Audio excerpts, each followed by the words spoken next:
afternoon, everyone, and welcome to Stock Market Today. It's Alyssa Gorman. I'm joined by Ken Shreve to cap off another week of action for you. And Ken, we saw some interesting stocks today, a couple that we don't typically look at, but why don't you go ahead and give us a quick preview? Well, of course, we had earnings from Microsoft yesterday. I was impressed to see how this Microsoft traded today on another tough day for tech stocks. We're also going to take a look at an enterprise software name that we don't talk about very much, AVLR, and finally a chip equipment firm that bucked the trend on a tough day for chip equipment stocks. Perfect. Well, first, let's take a look at those major indexes. So 2 days in a row here of losses. The Nasdaq finishing down 0.9%. We have the S&P 500 finish down 0.6%. The Dow down 0.7% for the week. So the notable action here right off the bat is seeing where we closed here right around that 21-day line. But this is notably, Ken, the first session that the Nasdaq has closed below that level in quite a while. Yeah, in fact, the Nasdaq has only had 2 closes below its 21-day moving average since it followed through all the way back in early April. It closed below the 21-day line on June 11th, and it also closed below the line on June 26th. So, a close below the 21-day moving average is not a big deal. I especially like the fact how the Nasdaq closed up near its high.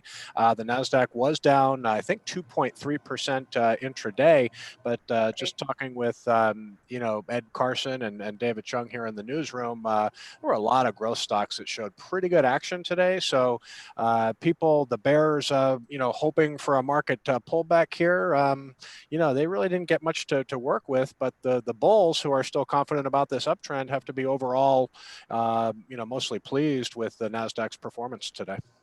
That's right. A lot of leading stocks finding support, coming off of their lows after testing their moving averages, a couple of which we're going to take a look at. Just one more point here is we've been saying how the ascent here, this trajectory is somewhat unsustainable. So it's actually a good thing for the rally to see it cool off here a little bit in terms of the steep ascent that we've seen.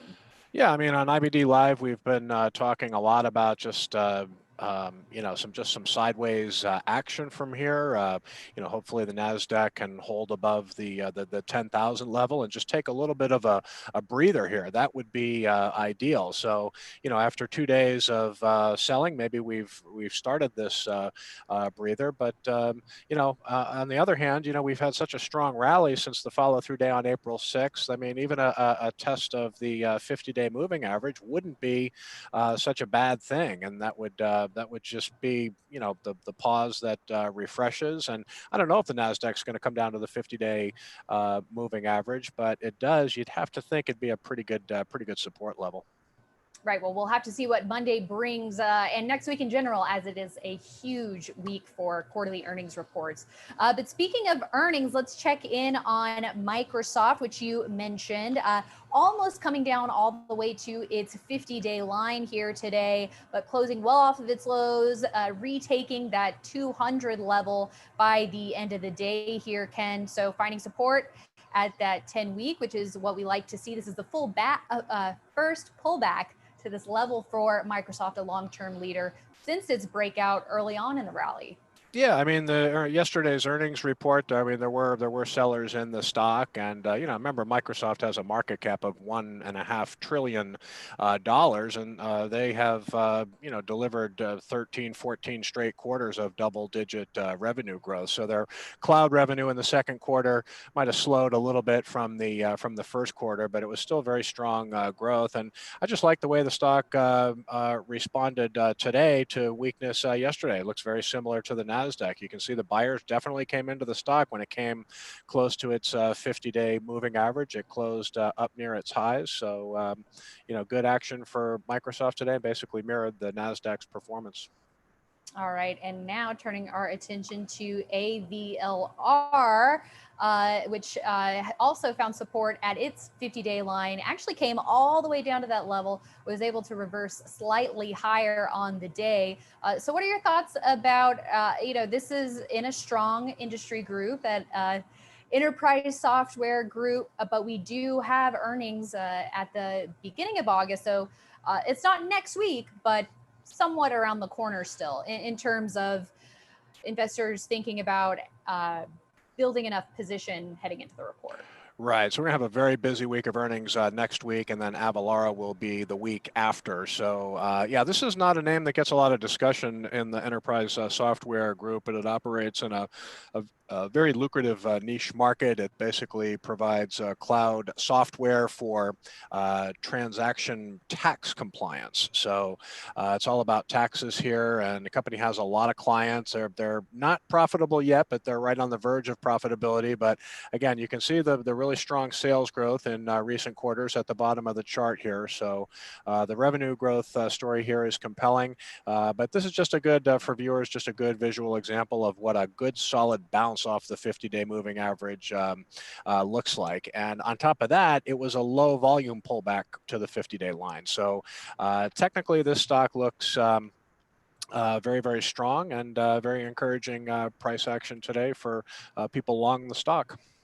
That indeed. And Integris is also looking resilient after a breakout here. A huge gain in Thursday's session and was able to come well off of its lows today, closing within that a 5% buy range. Now, of course, yesterday's action comes on a big earnings gap out of the base here. So what are your thoughts on this one, Ken? Because we did see some really nice acceleration on both the top and bottom lines here, and it's hanging in that buy zone. Yeah, I mean, a big drag on the Nasdaq today was obviously a very weak performance for Intel, which is, obviously a big giant chip maker. That stock was down 16%. You had a big gain for AMD stock because bad news for Intel was good news for AMD. But the chip equipment firms were very weak today on this Intel news, and there were a lot of stocks in the group down 3, 4, 5%. I think the group itself was down about 3.5% at last check, but I was really encouraged by Integris's price action today. You mentioned that really bullish breakout yesterday. To me, the stock still looks in range here. I like how it closed up near its high today. Closed off lows up near its high, and it held within yesterday's intraday high and low. So this is just an example of an inside day, which is always good to see. And this might be my new favorite name in the chip equipment group. All right.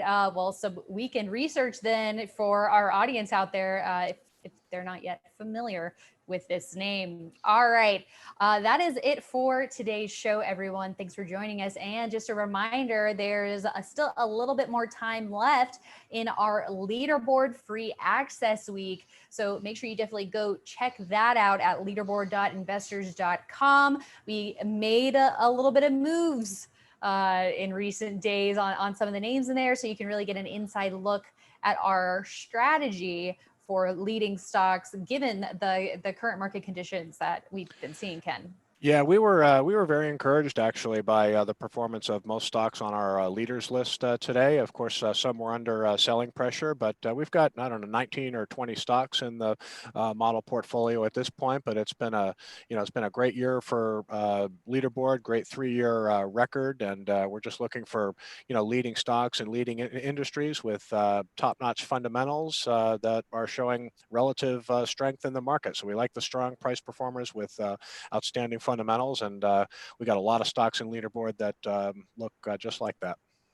Good stuff. All right, everyone. Once again, make sure you check that out. Leaderboard free access week ending here shortly over the weekend. All right, everyone. Thank you for joining us. This caps off the week, and we'll see you right back here on Monday.